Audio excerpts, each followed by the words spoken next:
Charging लगा photo नहीं है।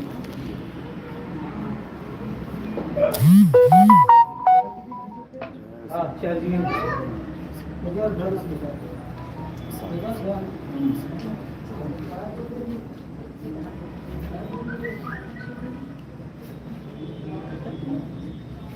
नहीं सर ये उतना काम दे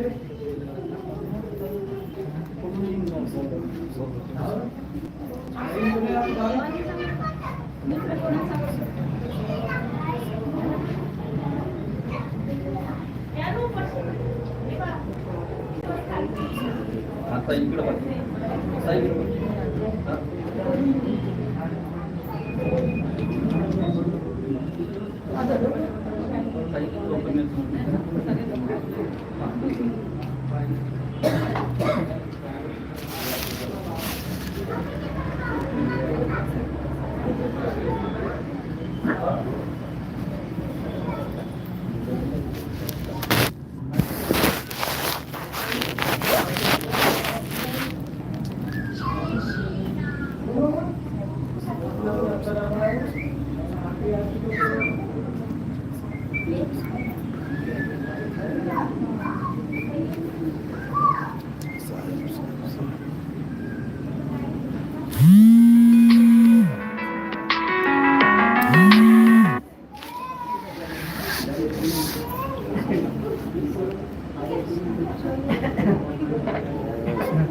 इकडे फूल मिल गए जम्मू जम्मू रखो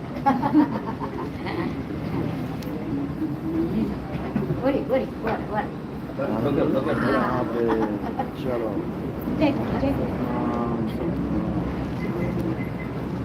हेलो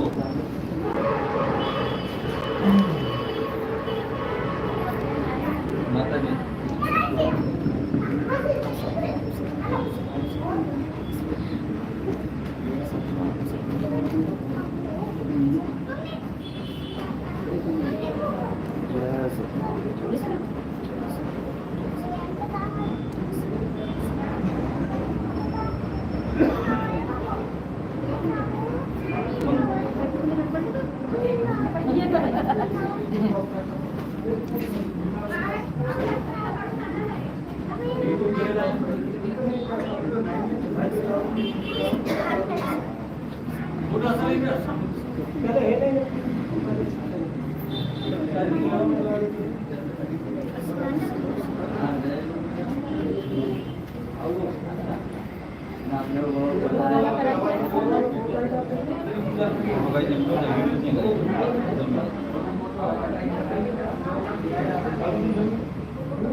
साई वर्गी सतनाम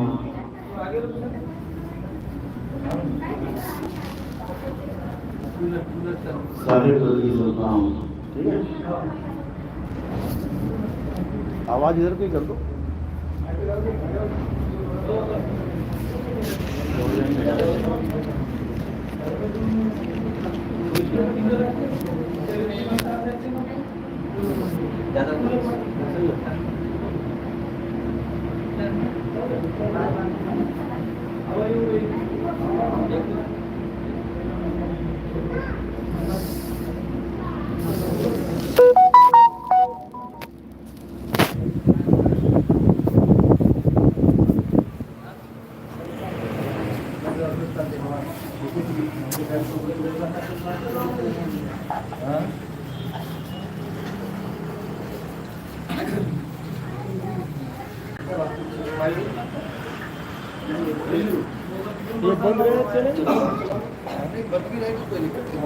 चालू द्या ना, चालू ते ना चालू करायला.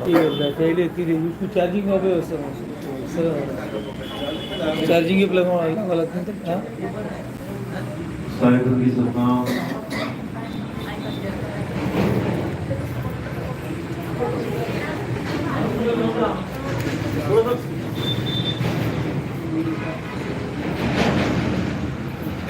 साई वर्गी सतनाम।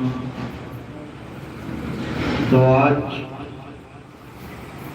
अकोला में, महाराष्ट्र में, दारवा धारवा में, महाराष्ट्र में परम पिता परमात्मा के मूल ज्ञान का प्रचार होने जा रहा है। बहुत बड़े भाग हैं उन जीवों के जो अपने पूरे जीवन काल में एक बार भी इस मूल ज्ञान को सुन पाते हैं, और उससे भी बड़े भाग होते हैं उन जीवों के जो इस ज्ञान को थोड़ा सा भी समझ पाते हैं। क्योंकि अगर थोड़ा सा भी समझ में आ गया तो समझ लो कि अब जीवन परिवर्तन हो जाएगा। अब ऐसा परिवर्तन होगा जीवन में कि जितनी भी अधूरी साधनाएं, जितनी भी अधूरी पूजा विधि, जो भी अज्ञान जीवन में तुम लेके बैठे हो, वो सब खत्म हो जाएगा। और क्या होगा? सत्य ज्ञान का उजागर होगा। ऐसा दिव्य ज्ञान तुम्हारे जीवन में प्रवेश करेगा कि उसके बाद कोई भी भ्रम भूत, कोई भी शंका तुम्हारे जीवन में रहेगी नहीं। हर चीज ऐसी क्लियर होती चली जाएगी कि पूछो, और कोई भी अज्ञानी तुम्हें भ्रमित नहीं कर पाएगा। ये मूल ज्ञान की महिमा है। जिसको भी मूल ज्ञान समझ में आ गया वो हर प्रकार के अज्ञान से दूर हो जाता है। तो आज उसी मूल ज्ञान को समझेंगे, जानेंगे और उसको धारण करेंगे ताकि हम अपना ये अनमोल मनुष्य जीवन सफल कर सकें। हमें तो ये भी नहीं पता कि ये कितना अनमोल है। ये ऐसे ही बीता जा रहा है, कोई सोच भी नहीं पा रहा है कि कितना जरूरी इंसान जन्म ऐसे ही गवा दिया। ये कब पता लगता है? जब सत्संग से जुड़ते हो तब समझ में आता है। तो आज इसी मूल ज्ञान को अच्छे से समझेंगे। परमात्मा की कृपा सब पे जरूर होगी, सबको ये ज्ञान समझ में आएगा क्योंकि समय आ गया है। तो सत्संग शुरू करने से पहले परमात्मा के नाम पे जयकारा लगाएंगे, फिर सत्संग शुरू करेंगे।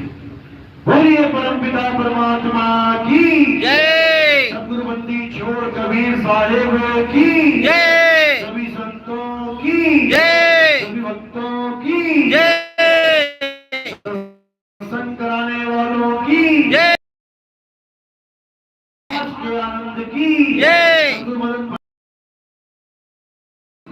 पति साहिब की जय, राम सेवक साहिब की जय, पति साहिब की जय, सभी संतों की जय, आज के आनंद की जय, सकल हंस को बंदगी साहेब बंदगी सतनाम। सदगुरु नितिन पति साहेब की।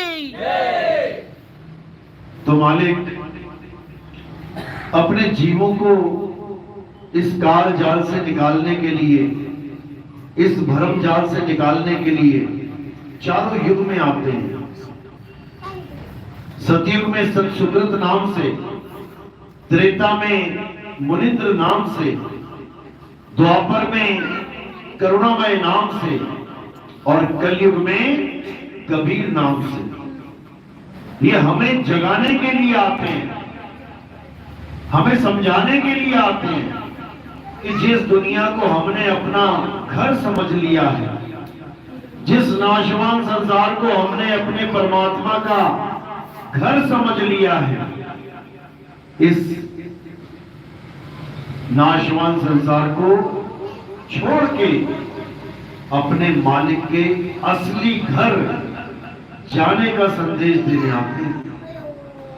उसी को निज घर कहते हैं। ये निज घर नहीं है, ये सबका छूट जाना है। ये किराए का मकान है, सबका छूट जाना है।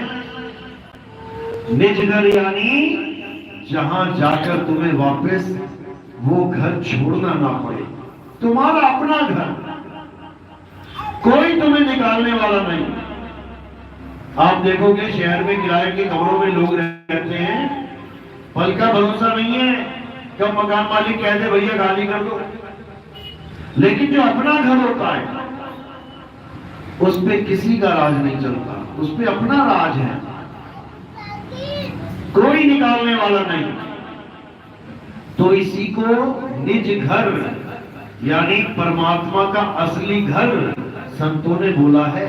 ये दुनिया परमात्मा का घर नहीं है।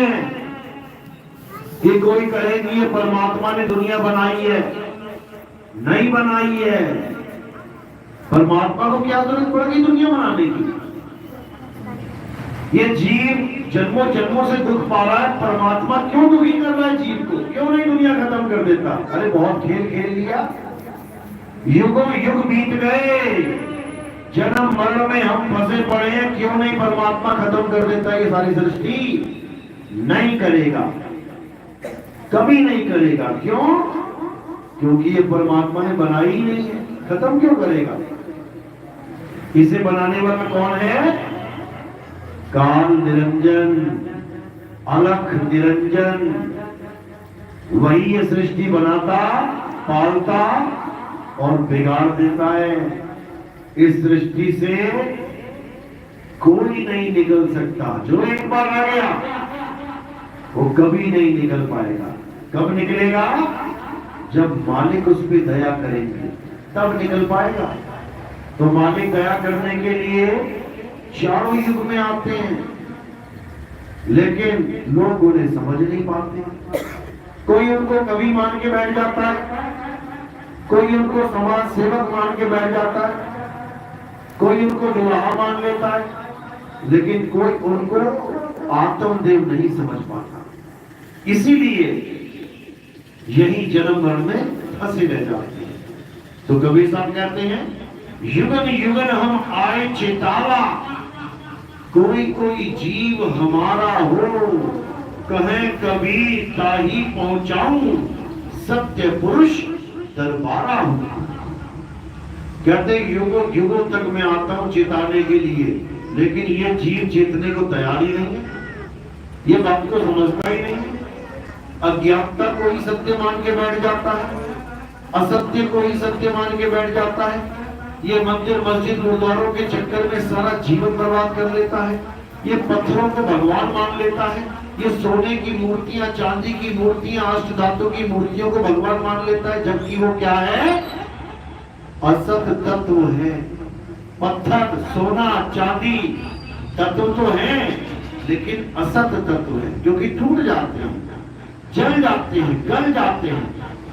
पत्थर पे हथौड़ा मारो, टूटेगा नहीं? क्या टूट जाएगा? तो क्या भगवान टूट जाता है क्या हथौड़ा मार के? भगवान को तो हथौड़ा छू भी नहीं सकता, आत्मा को कोई शस्त्र काट नहीं सकता, अग्नि जला नहीं सकती, वायु सुखा नहीं सकती, जल भिगो नहीं सकता। उसको क्या कौन बिगाड़ेगा? लेकिन पत्थर टूट भी जाएगा, फूट भी जाएगा, जल भी जाएगा, गल भी जाएगा, सब कुछ हो जाएगा। तो इसीलिए कबीर साहब समझा रहे हैं कि अज्ञानता छोड़ो और अपने आत्म स्वरूप से सूरत को जोड़ो, वरना ये सूरत एक बार भटक गई तो 84 में भटकती चली जाएगी। इसलिए साहिब ने समझाया, सूरत बसी संसार में तासे पड़ गई दूर और सूरत बांध स्थिर करो, आठों पहर हुजूर। ये एक ही काम होना चाहिए जीवन में, और क्या? सूरत बांध स्थिर करो। ऐसा स्थान गुरु से पूछो जहां तुम्हारा निज घर है, ऐसा स्थान पूछो जहां स्थिर होने के बाद तुम्हें कहीं आना जाना ना पड़े, तब बात बनेगी मेरे भाई। तो क्या कह रहे हैं? जितने भी मंत्र यंत्र देने वाले गुरु हैं, ये सब तुम्हें भरमाने के लिए बैठे हैं। जितने भी 52 अक्षरों का नाम देने वाले गुरु हैं, ये सब तुम्हें काल भगवान तक पहुंचाने के लिए बैठे हैं। जितने भी हवन यज्ञ पूजा पाठ नित्य नेम, जितने भी गंगा जमुना स्नान, जितने भी पर्वतों का चक्कर लगाने वाले गुरु हैं, जिसको परिक्रमा कहते हैं, ये सब तुम्हें भरमाने के लिए बैठे हैं, तुम्हें काल के जाल में फंसाने के लिए बैठे हैं। लेकिन जो तुम्हें निकालने वाला है, वो तुम्हें इस 52 अक्षरों के जाल से, इस मायावी संसार से, इन नाशवान तत्वों से सबसे पहले दूर करेगा, छुड़वा देगा ये सब। तो कहते हैं, सोई गुरु पूरा कहावे, जो 2 अक्षर का भेद बतावे, एक छुड़ावे एक लखावे, तब प्राणी निज घर को जावे। यानी सबसे पहले गुरु क्या करेगा?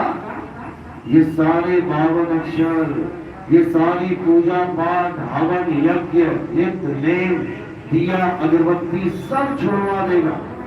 ये फोटो की पूजा, कैलेंडर की पूजा, मूर्ति की पूजा, ये सब छुड़वा देगा। सब कुछ एकदम कोरा कागज बना देगा तुम्हें, और उसके बाद आत्मा का ज्ञान देगा। आत्मा का ज्ञान देने के बाद तुम्हारी भक्ति शुरू होगी, तुम भक्ति करोगे, धीरे धीरे धीरे धीरे तुम आत्मा को जान पाओगे कि आत्मा तत्व क्या है। असत्य को किनारे करके सत्य में समाओगे। आत्मा को जानना ही हमारे जीवन का परम लक्ष्य है।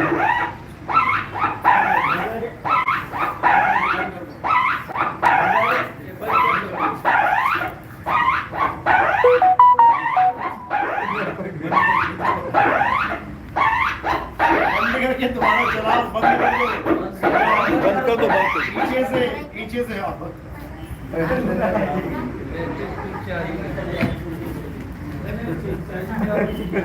चार्जिंग लगाई नहीं क्या? चार्जिंग संपली. हां, नुसती लावून दिली, चार्जिंग बटन दाबलं नाही, 3 लावून दिली. बटन दाबलं नाही, लावून दिली नुसती चार्जिंग.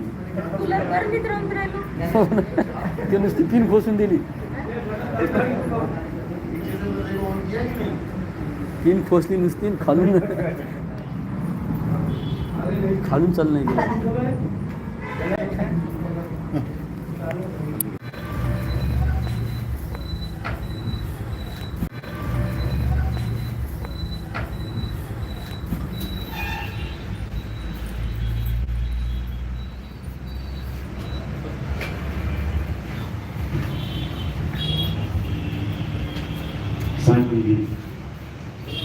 तो इसी आत्म तत्व को प्राप्त करना हमारे जीवन का एकमात्र लक्ष्य है। कोई गलती से भी ये ना सोचे कि मैं हिंदू हूँ तो मेरा लक्ष्य है पूजा पाठ करना, मैं मुसलमान हूँ मेरा लक्ष्य है नमाजें पढ़ना, मैं सिख हूँ मेरा लक्ष्य है गुरु ग्रंथ साहब पढ़ना, मैं ईसाई हूँ मेरा काम है चर्च जाके प्रेम रटना। ऐसा बिल्कुल नहीं है। ये तो एक शुरुआती ज्ञान है जो तुम्हें तुम्हारे धर्म से जोड़ने के लिए दिया गया। हिंदू है तो पूजा पाठ करे, मुसलमान है तो नमाज पढ़े, सिख है तो गुरु ग्रंथ साहब पढ़े, ईसाई है तो बाइबल पढ़े। लेकिन तत्व ज्ञान से देखा जाए तो चारों एक ही काम कर रहे हैं। क्या कर रहे हैं? 52 अक्षरों से दिल जोड़ रहे हैं, 52 अक्षरों को रट रहे हैं, 52 अक्षरों को भक्ति समझ बैठे हैं। जय गणेश देवा, जय गणेश देवा 52 अक्षर हैं। ला इलाहा इल्लल्लाह मोहम्मद रसूलुल्लाह 52 अक्षर हैं। जो बोले सो निहाल सत श्री अकाल 52 अक्षर हैं। हालेलुया 52 अक्षर हैं। गॉड 52 अक्षर हैं। ये सब 52 अक्षरों का खेल है भाई। शुरुआत के लिए ये ठीक है, लेकिन जो असली ज्ञान है वो आत्म ज्ञान है। बंदे के दोबारा सुनो, जो असली ज्ञान है वो आत्म ज्ञान है। बंदी कर दो, बंद करो। आत्म ज्ञान के अलावा और कोई ऐसा ज्ञान नहीं है जिससे हमारा जन्म सफल होगा। बस एक ही ज्ञान है और वो है आत्म ज्ञान। तो कबीर साहब कहते हैं, उसको बंद रहने दो, बंद ही रहने दो उसको। कबीर साहब कह रहे हैं, जल में मीन प्यासी मोहे देखत आवे हासी, आत्म ज्ञान बिना नर भटके, कभी काबा कभी काशी। यानी केवल एक आत्मा का ज्ञान है जो ना होने पर ये इंसान कभी काबा भटकता है, कभी काशी भटकता है, कभी कहीं भटकता है, कभी कहीं भटकता है। ये कभी भी सत्य को नहीं प्राप्त कर सकता। इसके जीवन का उद्देश्य कभी पूरा नहीं हो सकता। इसीलिए कबीर साहब आत्मज्ञान पे जोर देते हैं। जब लग ना चीनोगे आत्म, तब लग ना मिली है परमात्म। आत्म चीने परमात्म चीने, संत कहावे सोए, और यह भेद काया से न्यारा। पूज्य बिरला को कहते हैं, जब तक तुमने अपनी आत्मा को नहीं छीना, भूल जाओ कि तुम कभी परमात्मा को पा सकते हो। क्यों? क्योंकि परमात्मा किसी नाशवान वस्तु में, किसी नाशवान जगह पे, किसी नाशवान तत्व में नहीं रहता। परमात्मा कहाँ रहता है? अविनाशी आत्मा में रहता है। गुरु ग्रंथ साहब में वाणी दर्ज है, क्या बोल रहे हैं? आत्म में राम, राम में आत्म, चीनस गुरमुख विचारे। यानी अगर राम को ढूंढना चाहते हो, परम पिता परमात्मा को ढूंढना चाहते हो, तो कहाँ ढूंढो? अपनी आत्मा में। वो तुम्हारी आत्मा में बसा हुआ है, लेकिन तुम्हें अपनी आत्मा का ज्ञान ही नहीं है, तो तुम भटकते रहते हो बाहर। कैसे अपनी आत्मा में रमा हुआ है? जैसे तिल के दाने में तेल रमा हुआ है। कहाँ है तेल? दिल में ही है।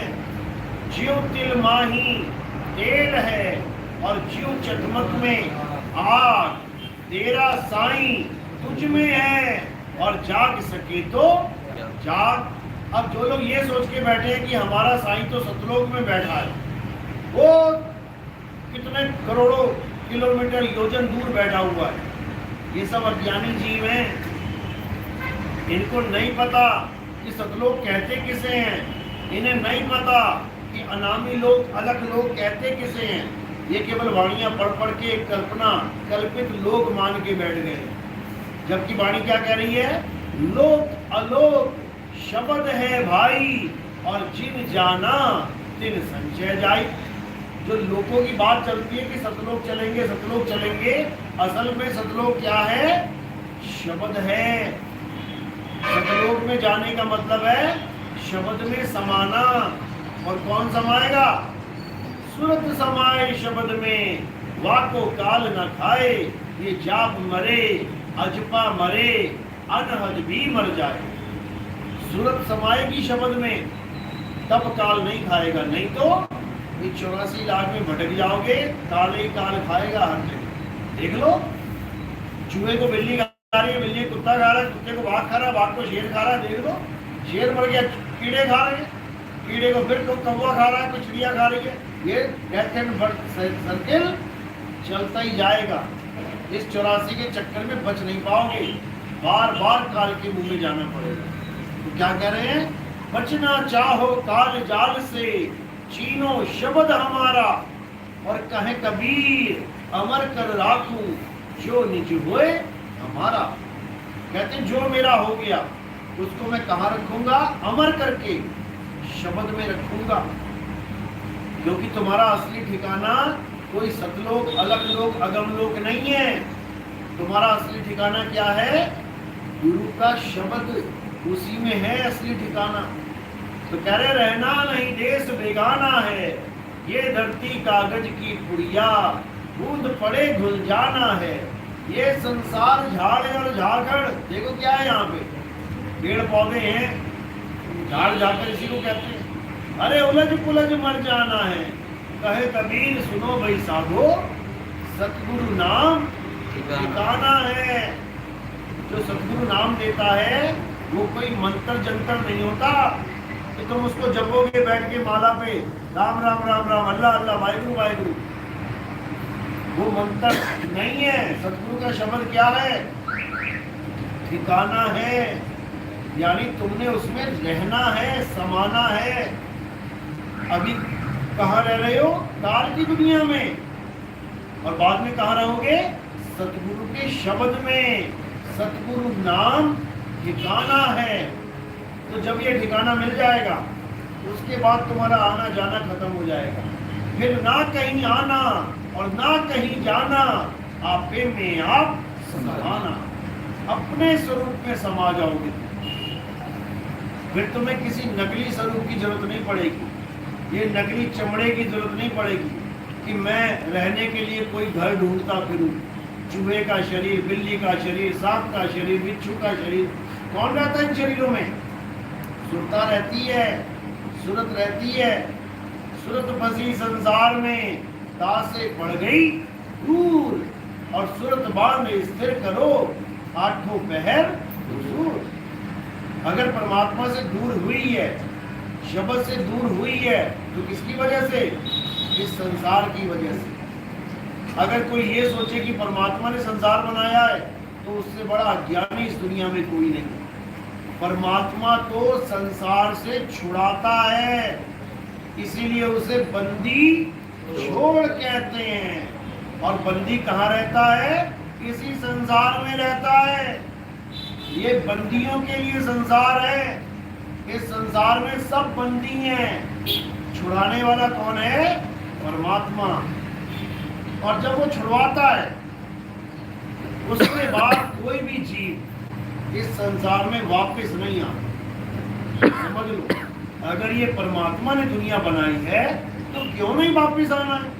क्यों बार बार गुरुओं के पास भाग रहे हैं कि गुरु जी मेरी मुक्ति करवा दो, मुक्ति करो। अरे पहले जान तो ले, मुक्ति चाहिए किससे? इसी संसार से। इसी को भवसागर कहते हैं। इसी संसार सागर से मुक्ति चाहिए। और कौन देगा मुक्ति? परम पिता परमात्मा देंगे। गुरु क्या करेगा? गुरु तुम्हें भक्ति करवाएगा, गुरु तुम्हें मार्ग बताएगा, गुरु तुम्हें रास्ता समझाएगा, और उस रास्ते पे तुम चलोगे, तब तुम्हारी मुक्ति होगी। किसी गुरु के सहारे मत बैठ जाना कि गुरु जी पार कर देंगे। वाणी में साफ दर्ज है, सेवा को दो ही भले, एक संत एक राम, राम है दाता मुक्ति का, संत जपावे नाम। संत का एक ही काम है कि तुम्हारा सारा अज्ञान तुमसे छुड़वा देगा और ज्ञान तुम्हें पकड़ा देगा। अब क्या करना है? ज्ञान में रह के अपनी भक्ति करनी। इसके अलावा और कुछ नहीं करता। इसके अलावा सब भरम जाल है।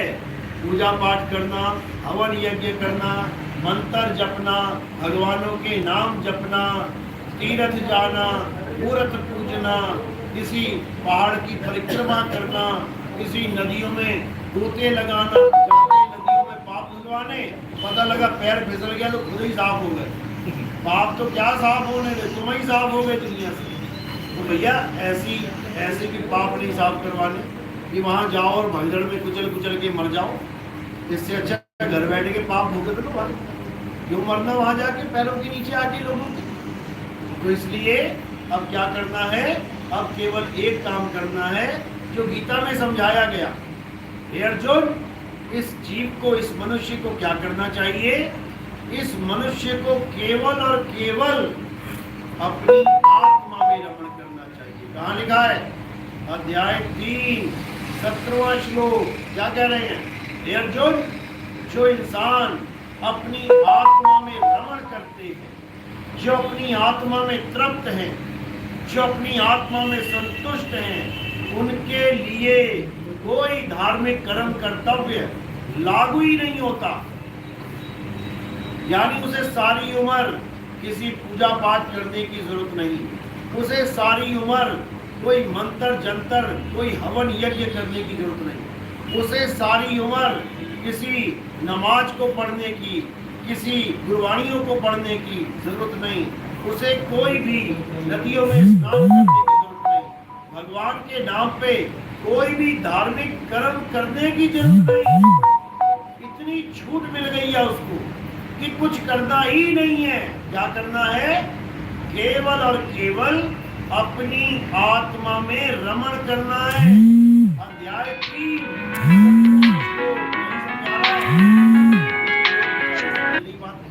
कि आत्मा में रमण करे तो कैसे करें? भटकते भटकते बेचारे भटकते ही रह जाते हैं, 84 में भटक जाते हैं, गुरुओं के पास जाते हैं, गुरु उन्हें मंत्र जपवा देता है, राधे राधे जप ले, राम राम जप ले, हनुमान हनुमान जप ले, अल्लाह अल्लाह जप ले, वाहिगुरु वाहिगुरु जप ले, और बेचारा जप जप के इस दुनिया से चला जाता है, अपने स्वरूप को नहीं जान पाता। इसीलिए कबीर साहब बार बार यही समझा रहे हैं कि भाई अपने स्वरूप को जान ले, इससे पहले कि ये संसार छूट जाए, अपने स्वरूप को जान ले, नहीं तो दुर्गति होना पक्का है। तो कैसे जानेंगे अपने स्वरूप को? अध्याय 4 34वां श्लोक। हे अर्जुन, अगर तुम सत्य को जानना चाहते हो, अगर तुम अपनी आत्मा को जानना चाहते हो, अगर तुम अपने आत्म स्वरूप को जानना चाहते हो, तो कहाँ जाना है? तो तुम ऐसे तत्वदर्शी संत की शरण में जाओ जिसने आत्मा को जान लिया। वो मंत्र नहीं जपेगा और ना तुम्हें जपवाएगा, वो पूजा पाठ नहीं करेगा, ना तुम्हें करवाएगा, वो हवन यज्ञ नहीं करेगा, ना तुम्हें करवाएगा, वो किसी प्रकार का गंगा जमुना स्नान नहीं करेगा और ना ही तुम्हें करवाएगा, वो किसी प्रकार का पर्वत का परिक्रमा नहीं करेगा और ना ही तुम्हें करवाएगा। अगर कोई तुम्हें पर्वतों की परिक्रमा, नदियों में स्नान, मंत्र जाप दे रहा है, तो समझ जाना कि तुम उस काल के दूत के जाल में फंस गए हो, जो इस दुनिया में आया ही तुम्हें भरमाने के लिए। समझ लो। तो क्या करना है? अब इनके चक्कर में नहीं पड़ना है, अब सत्य को जानना है, तत्वदर्शी संत की शरण में जाना है। और तत्वदर्शी संत का क्या मतलब होता है उसको भी समझ लो। जैसे दूरदर्शी, सूक्ष्मदर्शी, इन दोनों की परिभाषा पढ़ो, क्या लिखा है? दूरदर्शी यानी दूर की वस्तु का दर्शन कराने वाला, जिसको हम टेलीस्कोप कहते हैं। दूर दूर में ग्रह हैं, आंखों से नहीं दिखाई दे रहे, लेकिन टेलीस्कोप लगाओगे दिखने लग जाएंगे। सूक्ष्मदर्शी, छोटे छोटे सूक्ष्म जीव जो इन आंखों से नहीं दिखाई दे रहे, लेकिन तुम में माइक्रोस्कोप में देखोगे तो तुम्हें वो सूक्ष्मदर्शी दिखाई देने लग जाएंगे। इसी प्रकार तत्वदर्शी, तत्वदर्शी का मतलब मंत्र जपने वाला नहीं, पूजा पाठ करने वाला नहीं। तत्वदर्शी का मतलब जो तुम्हें दोनों प्रकार के तत्वों का ज्ञान समझा दे, दोनों प्रकार के तत्वों का बोध करवा दे, वही तत्वदर्शी संत है। एक प्रकार का तत्व क्या है? नाशवान असत्य तत्व। ये कौन सा तत्व है? ये सब 5 तत्वों से बना हुआ है। ये 5 तत्वों का शरीर, ये 5 तत्वों की दुनिया, ये सब झूठा है, ये सब असत्य है। तो एक असत्य को बताए और छुड़वाए, दूसरा सत्य को बताए और पकड़वाए, यानी आत्मा को बताए, आत्मा का ज्ञान समझाए और आत्म तत्व का लखाव कराए। तब आत्म की साधना, आत्म तत्व की साधना शुरू हो जाएगी। और धीरे धीरे धीरे धीरे तुम आत्म तत्व को प्राप्त कर पाओगे, जिसको प्राप्त करने के बाद तुम्हें और किसी की जरूरत ही नहीं पड़ेगी।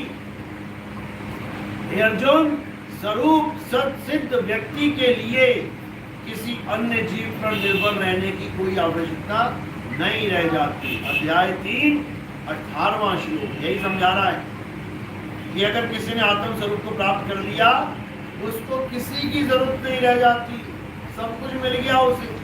यहाँ तक कि किसी भगवान की, किसी देवता की, किसी अन्य जीव की कोई जरूरत नहीं रह जाती, वो अपने आप में सिद्ध हो जाता है। उसी को कहते हैं जो तू सो हम। लेकिन ये सोहम सोहम जपने का इशारा नहीं है। लोग सोहम सोहम जपने लग जाते हैं, जबकि कबीर साहब ने क्या बोला कि सोहम जपना नहीं है, सोहम हो जाना है। कैसे होंगे? अरे परम तत्व का ध्यान धर और सोहम आप पे आप, यानी तुम केवल परम तत्व यानी असली तत्व का ध्यान धरो, अपने आप सारा काम हो जाए। लेकिन कोई गुरु हमें ऐसा मिल नहीं रहा जो हमें आत्म तत्व की साधना बताए। हमें जितने भी मिल रहे हैं ये सब जपी तपी सन्यासी मिल रहे हैं। कोई कह रहा है ये नाम जप ले, कोई कह रहा है ये नाम जप ले, कोई कह रहा है ये मंत्र जप ले, कोई कह रहा है वो मंत्र जप ले। इन्हीं तंत्रों में, मंत्रों में, इसी माया जाल में भटकते भटकते भटकते जीवन भटक जाएगा, खत्म हो जाएगा। समझ लो। इसलिए क्या करना है? केवल एक तत्व को जानना है, और वो क्या है? आत्मदेव।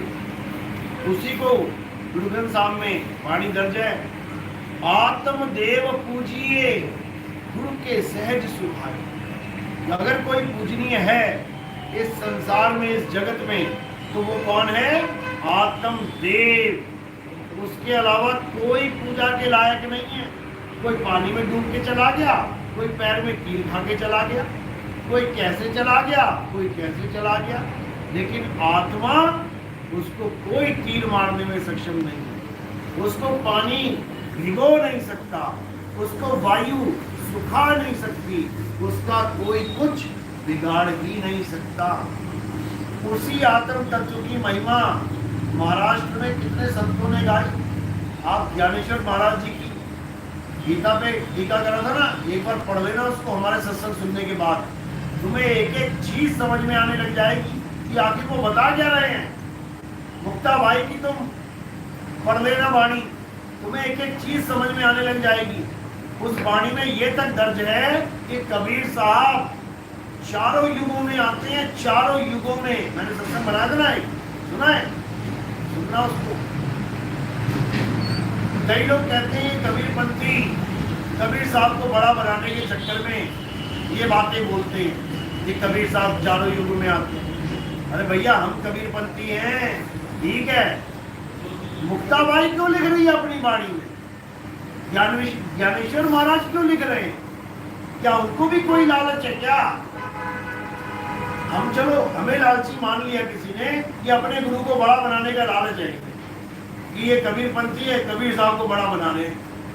अरे ज्ञानेश्वर महाराज जी को क्या जरूरत पड़ गई कबीर साहब की महिमा गाने के लिए? कृष्ण जी की गाते, कृष्ण जी की गीता की टीका करी ना उन्होंने, तो क्यों कबीर साहब की महिमा गा रहे कि कबीर साहब चारों युगों में आते हैं? क्योंकि तुम्हें समझ में भी नहीं आ सकता कि फंसाने वाला कौन है, बचाने वाला कौन है। जिसने ये दुनिया बनाई है वो फंसाने वाला है, और जो कबीर साहब आ रहे हैं वो बचाने वाला है। यही कबीर साहब समझा रहे हैं, जो भक्षक तहां ध्यान लगाई, जो रक्षक उसे छीन न पाई। जो तुम्हारी रक्षा की बात कर रहा है, जो तुम्हारे रक्षा की बात कर रहा है, उसको तो समझ नहीं पा रहे हो। और जो तुम्हें फंसाने के लिए जाल बुन के बैठा है, उसके तुम जयकारे लगा रहे हो, उसके तुम बड़े बड़े मंदिर बना के बैठे हो। अरे वही बना रहा है, वही खत्म कर रहा है। आज इतनी लाशें बिछ रही हैं कोई सुनामी में मर रहा है, कोई जल के मर रहा है, कोई भूकंप में मर रहा है, कौन मार रहा है? सोच के देखना कभी।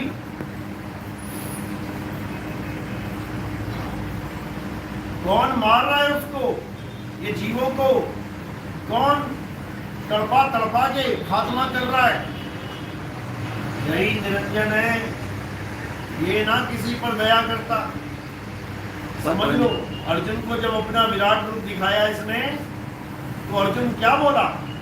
कहता महाराज, कौरवों की सेना आपके मुंह में जा रही है। समझ में आता है कि आप अधर्मियों का नाश कर रहे हैं, लेकिन हमारी सेना के भी सब योद्धा आपके मुंह में जा रहे हैं।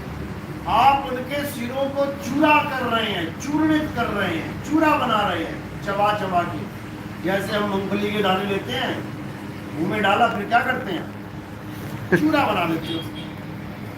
तो कह रहे हैं आप अधर्मियों को तो खा रहे हो। अरे भैया, धर्मी पुरुषों को तो छोड़ दो। कैसे आप कह रहे हो कि मैं धर्म की रक्षा करने? धर्मी पुरुष तो सारे चबा गए, तुम रक्षा किसकी कर रहे हो फिर? लिखा हुआ है बकायदा, अध्याय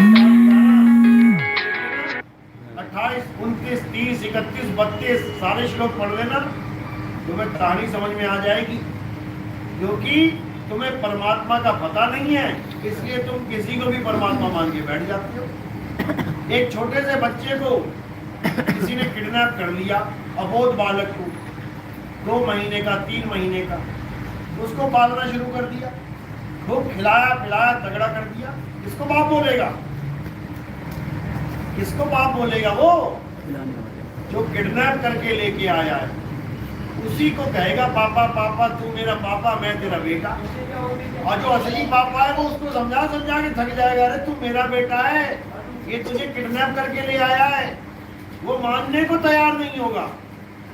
बिल्कुल इसी तरह हम परमात्मा के जीव हैं, हमारा किडनैप हो गया है, सबको किडनैप करके ले आया वो यहाँ पे, और सबको देखो खोली दे रखी है उसने, खोली नंबर 420। सब अपनी अपनी खोली में छुप के बैठे हुए हैं। यानी जो किडनैप होके आए हैं वो खुद ही इस दुनिया में अपनी सारी मेहनत की कमाई लगा के अपनी अपनी खोली बना के बैठे हैं।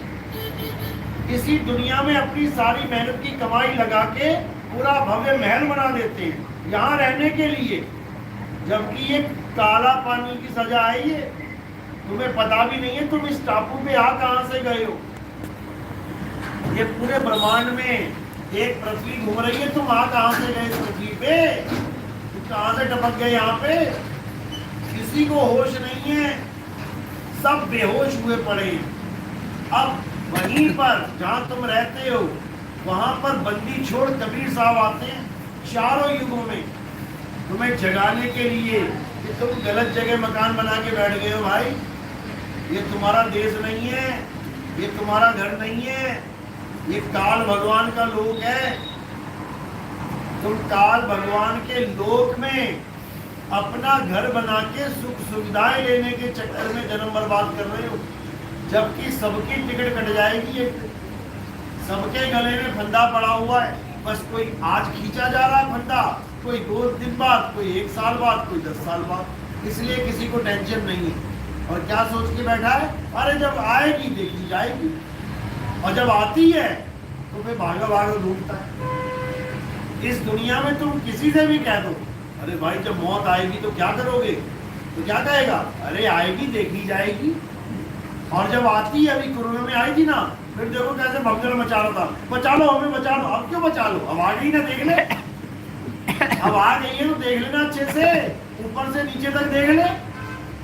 अब क्यों नहीं देख रहा है? अब क्यों भाग रहा है? सबकी भगदड़ मचा देगी ये, ऐसी चीज होती है मौत। लेकिन जो सत्संगी होता है वो मौत को सबसे ज्यादा प्रेम करता है, क्योंकि उसको पता है कि मौत ही एकमात्र वो रास्ता है जिसके घटित होने पर मैं सदा सदा के लिए मुक्त हो जाऊंगा। समझो, इसी को कबीर साहब ने कहा है कि कहे कबीर निर्भय हो हंसा। मृत्यु का भय छोड़ के अपने स्वरूप को पाने का चिंतन कर। मृत्यु तो अपने आप ही खत्म हो जाएगी, मृत्यु की भी मृत्यु हो जाएगी अगर तुमने अपने स्वरूप को जान लिया तो, क्योंकि तुम सदा सदा के लिए अमर हो जाओगे। अब मृत्यु क्या करेगी? मौत की भी मौत हो गई, वो भी तुम तक ना पहुंच पाएगी क्योंकि तुम अमर हो गए। इसी को साहिब ने बार बार समझाया है कि जिस मरने से जग डरे मेरे मन आनंद, और मरने पर ही पाइए पूर्ण परमानंद। यानी जब इस शरीर से हटके तुम अपने स्वरूप को, जिसे सतनाम कहते हैं, सतनाम कोई मंत्र मंत्र नहीं है, लोग मंत्र बना के बैठ गए सतनाम। सतनाम हमारा निज स्वरूप है, हमारा आत्म स्वरूप है। जब सतनाम प्राप्त हो गया तो सारे पाप कर्म खत्म हो गए। ज्यों ही सतनाम हृदय धरिया भयो पाप का नाश, और जैसे चिंगारी अग्नि की पड़ी पुरानी घास। क्या मतलब है इसका? ये मतलब नहीं है कि तुमने गुरुजी से ओम सॉन्ग ले लिया, सतनाम ले लिया, तुम्हारे कर्म कट गए। वो जेल में बैठे हुए अपने कर्म ना काट पा रहे हैं, तुम्हारे तो क्या काटेंगे? सतनाम का मतलब है अपने स्वरूप को प्राप्त करना। यानी तुम्हें ये बोध हो जाए कि मैं आत्म तत्व हूँ, मैं आत्मा हूँ, मैं अकर्ता हूँ। गीता में क्या लिखा है? हे अर्जुन, आत्मा अकर्ता है, ये कभी कुछ करता ही नहीं है। जब मुझे ये पता लग गया मैं कुछ करता ही नहीं हूँ, तो सारे कर्मों का नाश तो हो ही गया। जन्मों जन्म के कर्म जो मैं सोच के बैठा था कि मैं कर रहा हूँ, मैं कर रहा हूँ, मैं कर रहा हूँ, मैं बाइज्जत बरी हो गया, क्योंकि मुझे पता लग गया मैं कोई काम कर ही नहीं सकता। कौन करता है? अर्जुन, इस सारे संसार में जितना भी कर्म होता है कौन कर रहा है? 5 तत्व, 25 प्रकृति, 3 गुण, मन और माया, ये करते हैं सारा काम। और तुम्हें भरमा रखा है कि तुम कर रहे हो, तुम कर रहे हो। सुबह नाश्ता करके आए थे ना, हाथ खड़ा करो, कौन कौन करके आया था? देखो, यही है अज्ञान। नाश्ता तुम नहीं करके आए, नाश्ता ये शरीर करके आया था, तुम नहीं करके आए। अभी गाड़ी चला के आओ, मैं पूछूं, अभी गाड़ी चला के आओ, मैं पूछूं कितना पेट्रोल पी के आए हो, तो क्या कहोगे? मैंने थोड़ी नहीं पिया, गाड़ी ने पिया। अरे ये भी गाड़ी है तुम्हारी, ये गाड़ी में तुम खा पी के आ रहे हो, गाड़ी में डाल रहे हो, तुम्हें लग रहा है कि मैं खा के आया हूँ, मैं पी के आया हूँ। बस यही अज्ञान है। जिस दिन ड्राइवर को बोध हो गया कि डीजल पेट्रोल सीएनजी मैं नहीं पीता, अब बताओ वो कौन सा कर्म करेगा?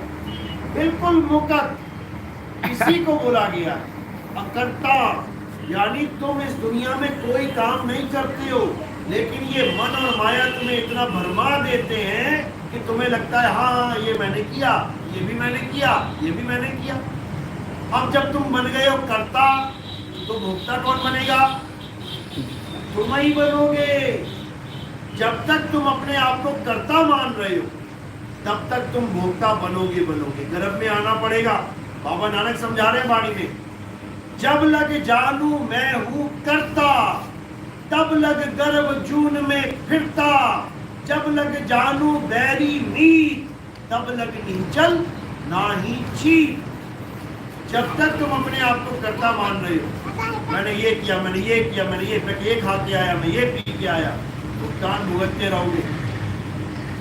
जब अकर्ता मान लोगे, फिर किसी गर्भ में जाने की जरूरत नहीं है। जब तक तुम किसी को अपना बैरी या मित्र मानते हो, तब तक तुम्हें बार बार संसार में आना पड़ेगा। याद रखना, ना किसी को बैरी मानना है और ना ही किसी को मित्र मानना है। ये दोनों बंधन है। तो क्या मानना है? परमात्मा का जीव मानना है। अगर वो तुमसे प्रेम कर रहा है तो समझो कि तुम्हारे पुण्य हैं, अगर वो तुम्हें गालियां दे रहा है तो समझो कि तुम्हारे पाप है। तो पाप पुण्य दोनों को सहज अवस्था में रह के भोग देना है। कोई तुम्हें अच्छा अच्छा बोल रहा है तब भी स्वीकार कर लो, कोई तुम्हें बुरा बुरा बोल रहा है तब भी स्वीकार कर लो। इससे क्या होगा? इससे तुम पाप और पुण्य दोनों से ऊपर उठ जाओगे। इससे तुम सुख और दुख दोनों से ऊपर उठ जाओगे और तुम्हारी अवस्था क्या हो जाएगी? स्थित प्रज्ञ हो जाओगे तुम। समझ लो, एक बार स्थित प्रज्ञ हो गए फिर दुनिया की कोई ताकत तुम्हें नहीं हिला सकती। चाहे तुम्हें कितनी गालियां देता रहे कोई, तुम्हें कोई फर्क ही नहीं पड़ेगा। तुम पलट के कभी उस पर वार करोगे ही नहीं। जब तुम वार ही नहीं करोगे तो कोई कर्म नहीं बनेगा। समझ लो, इसलिए साहिब कह रहे हैं, कबीर खड़े बाजार में सबकी चाहे खैर और ना काहू से दोस्ती ना काहू से बैर। दोस्ती और बैर दोनों से परे हो जाना है और अपने सत्य स्वरूप को जान के सदा सदा के लिए सतनाम में समा जाना है। इसी को मुक्ति कहते हैं, इसी को भव सागर से पार होना कहते हैं। नानक नाम जहाज है चढ़े सो उतरे पार। पहले चढ़ना पड़ेगा। जहाज को चप्पू नहीं चलाया जाता कि कोई 5 नाम का चप्पू चला रहा है, कोई 10 नाम का चप्पू। जहाज पे चढ़ा जाता है और जहाज तुम्हें लेके उड़ जाएगा, पार हो जाओगे। तो यही कबीर साहब समझा रहे हैं कि लो चुंबक की प्रीत ज्यों लोह को लेट उठाए, ऐसा शब्द कबीर का गाल से लेट छिड़ाए। यानी ये लोहा कुछ नहीं करेगा। लोहे को कोई मंत्र फंतर जपने की जरूरत नहीं है। लोहे ने कुछ करना ही नहीं है। बस क्या करना है? चुंबक के नीचे आ जाए। चुंबक यहाँ लगी है और लोहा यहाँ घूम रहा है तो क्या होगा? चुंबक नहीं खींचेगी। तो लोहे को क्या करना है? केवल चुंबक के नीचे आ जाना है तो क्या होगा? ये अपने आप ऊपर की तरफ चला जाएगा। यही कबीर साहब समझा रहे हैं। सूरत फंसी संसार में, ये पूरे संसार में फंसी पड़ी है। कहां से पड़ गई? दूर। ये चुंबक से दूर हो गई। सूरत बांध स्थिर करो, 8 पहर हुई। एक बार स्थिर कर ली तो समझ लो काम बन जाएगा। लेकिन स्थिर करना भी कोई बच्चों का खेल नहीं है। बड़े बड़े साधु महात्मा ना स्थिर कर पाए। ये तब स्थिर होती है जब इस संसार को तुम झूठ मान लेते। इतना समझ लो, जब तक तुमने संसार को झूठ नहीं माना, यानी मैं किसी की बीवी नहीं, मैं किसी का पति नहीं, मैं किसी का बच्चा नहीं, मैं किसी का बाप नहीं, मैं किसी का भाई बहन नहीं, मैं किसी का चाचा मामा नहीं, मैं किसी का कुछ नहीं, मैं परमात्मा का जीव हूँ। और इस नाटक में केवल एक रोल निभाने के लिए आ गया। किसी का बाप बन के आ गया, किसी का बेटा बन के आ गया, किसी के माँ बाप, किसी का भाई बहन बन के आ गया। जब तक ये भाव तुम्हारा नहीं रहा तब तक तुम्हारी सुरता इसी संसार में अटक जाएगी। यही एकमात्र साधन है निकलने का। सपने में जब तुम सपना देखते हो, तुमने 500 आदमियों का कत्ल कर दिया बंदूक से। जैसे सपना टूटा तुम्हें याद तो रहेगा कि मैंने 500 आदमी मार दिए, लेकिन क्या तुम उसको बार बार याद करके पछताओगे कि मैंने बहुत बड़ा पाप कर दिया? तुम उसको भूलने की कोशिश करोगे, अरे भुला दे सपना है यार, मैं क्यों मारूंगा किसी को। समझो, उसको तुमने सपना मान के भुला दिया तो उस संसार से, उस जगत से तुम मुक्त हो गए। अब सूरत ना जाती वहां पे।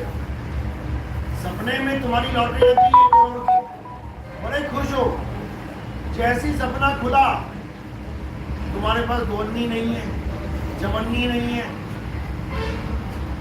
सारी सूरत कहाँ रही? लॉटरी में। लेकिन एकदम निकल आएगी वहां से, क्योंकि तुम ये मान लोगे वो तो सपना था, झूठ था।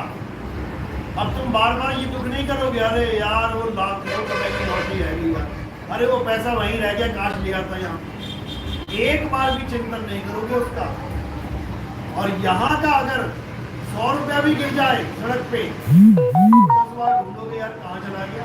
लाख में तो कहो बेहोश हो जाओ, करोड़ों में कहो तुम्हें अटैक ही आ जाए। क्यों? क्योंकि यहाँ का तुमने सच मान लिया और वहां का तुमने झूठ मान लिया। जिसको झूठ माना वहां से सुरता मुक्त हो गई, और जिसको सच माना वहां पे सुरता फंस गई। अब कई लोग कहते हैं गुरुजी 4 साल हो गए, 5 साल हो गए, सूरत टिक नहीं रही है।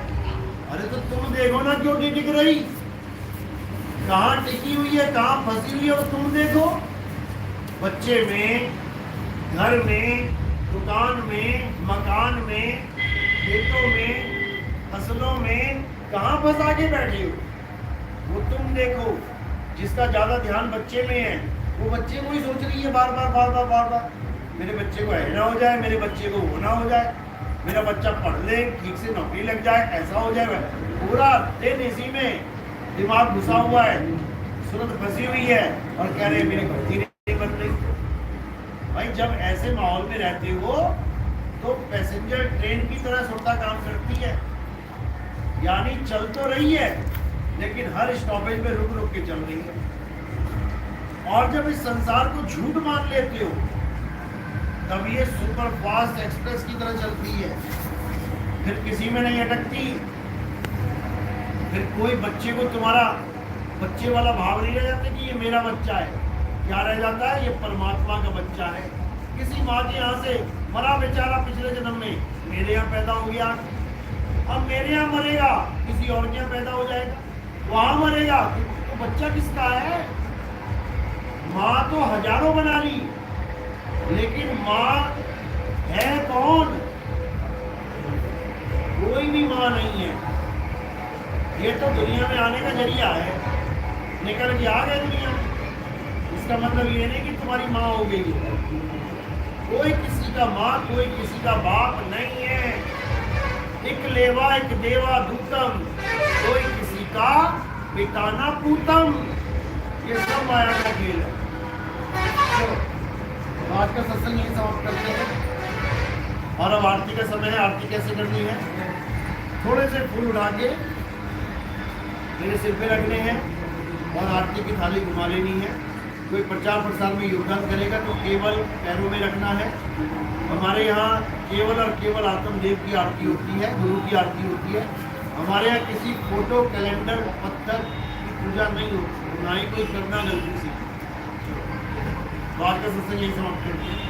बोलिए परमपिता परमात्मा की जय। सतगुरुबंदी छोड़ कबीर साहिब की जय। सभी संतों की जय। सभी भक्तों की जय। आज के आनंद की जय। सकल हंस को बंदगी साहेब सदा।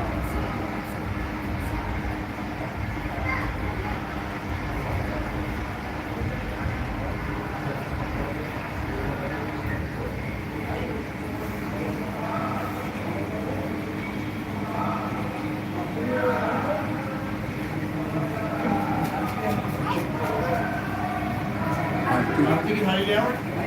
कितना क्या